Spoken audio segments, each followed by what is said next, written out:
الثلاث نقط اللي انا بدات فيهم دول. خلينا من النقطه الاولانيه، نقطه اللي هيخلصوا على بعض دي. هتخلصوا على بعض جدا.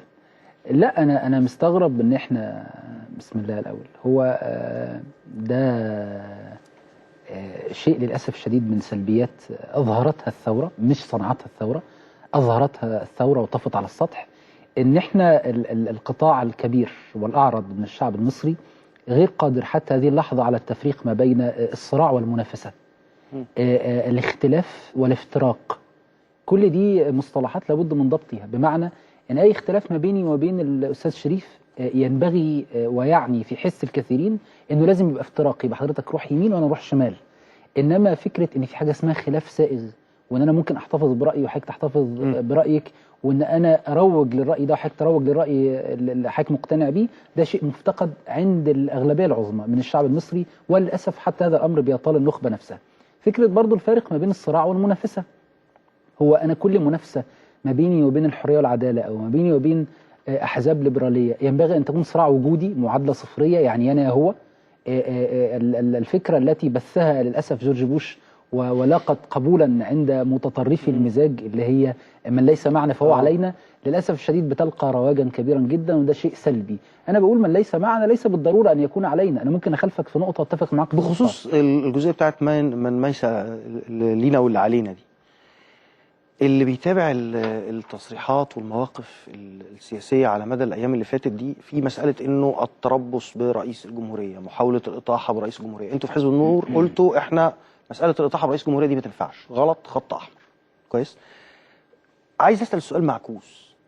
تفتكر لو كان على قمه راس هذه الدوله اليوم من لا ينتمي لتيار الاسلام السياسي في مصر، كان هيبقى برضه ده نفس موقف حزب النور؟ يعني في ناس بتسال كتير ايه، احنا بنسمع تصريحات من ناس محسوبه على التيار الاسلامي السياسي، احنا لو الليبراليين مسكوا الحكم احنا هنطلع السلاح، احنا مش هنسمح انه الصناديق نتيجتها تبان عكس انه يبقى في حد من التيار الاسلامي هو اللي بيحكم.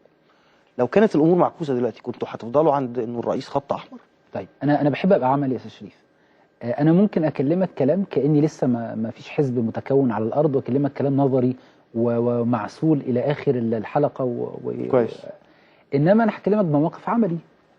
ارجع حضرتك بالذاكره لموقف عملي، انا عندي سنتين بتكلم في هذا الرصيد على مدار السنتين اللي فاتوا.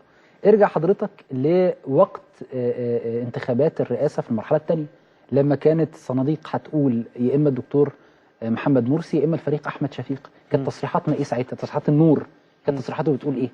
كانت تصريحاته بتقول ان اللي هتاتي مع دي قواعد انا اتفقت عليها بيني وبين الناس، والنبي صلى الله عليه وسلم بيقول المسلمون على شروطهم، فده شرط ما بيني وبين الناس ان اللي هتاتي بيه الصناديق هقبله. فكانت تصريحاتنا ايه وقت لما كانت الدنيا محتدمه جدا وفي اشد حالات الاحتقان؟ كنا بنقول اللي هتاتي بيه الصناديق مع التاكد من عدم التزوير بالتاكيد هنقبله لغايه انتهاء مده رئاسته. فهو ده اللي انا هتكئ عليه الان واعتمد عليه، وانا بكلم حضرتك ان لا، انا ارفض تماما الدعوات غير المفهومه والدعوات الغريبه والدعوات المقلقه من اي طرف كان، سواء اسلامي او ليبرالي، على اللي بقول لحضرتك فكره الصراع الوجودي دي، ان هو يا احنا يا انتوا. لا، ولذلك كانت مبادره حزب النور اللي من 3 4 اشهر ولا زلنا مستمرين فيها لرأب هذا الصدع والاتفاق مع الناس على ان في قواعد ما بيننا وبينكم. طب ده معناه علشان كده انتوا رافضين حركه تمرد مثلا؟ ده ينطبق على حركه تمرد ولا ما ينطبقش؟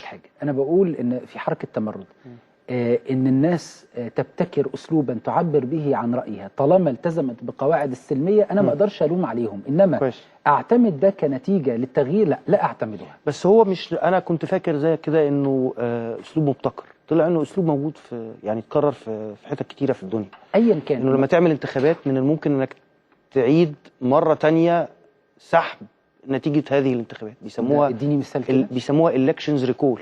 زي فين؟ يعني مثلا على سبيل المثال ده تم مع محافظين وحكام في الولايات المتحده الامريكيه، تم في سويسرا، تم في المانيا مع اصحاب مناصب عامه، لكن مش مع رئيس. لا، كانت في محاولات انا بقول لحضرتك يستحيل، ونظرتها المحاكم وقالت لا، النتيجه دي مش كفايه. انا بقول لحضرتك يستحيل، عشان كده قلت لك اديني مثال. ايوه، يستحيل في اي دوله قصدي ان الاسلوب السياسي ده اسلوب سياسي معترف بيه. ما هو انا يا فندم انا